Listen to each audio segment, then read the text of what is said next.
we speak, of course, Senator, there is a Russian warship docked about 200 miles from Miami, Florida, at a port in Havana, the capital of Russia's old communist comrade, Cuba.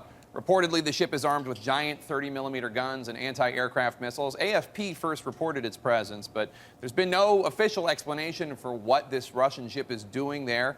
And of course, in southern Ukraine today, dozens of armed men stormed regional government buildings, including the parliament there, and raised Russian flags. Ethnic Russians, in a rejection of the power claimed by Ukraine's interim government, are clashing with Ukrainians in the streets there. What do you think Putin is up to?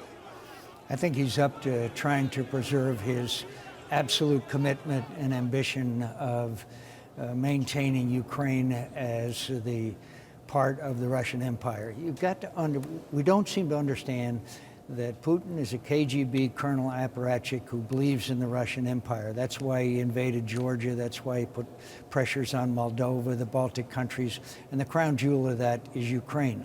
I have said all along, I don't believe he's going quietly, and I don't believe he's going to invade. By the way, the warship in Cuba is sort of just a little saber rattling. But what's really concerning now is particularly Crimea, but also eastern Ukraine, and Crimea is the naval base of Sevastopol, which he does not want to lose.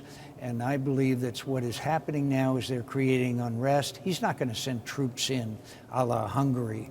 His people and special forces are in there fomenting unrest, and I think he will take further steps in order to achieve a goal of at least maintaining control of parts of eastern Ukraine and especially Crimea. And I believe that he's intent on it, and we need to have a very strong statement about the unacceptability of such actions.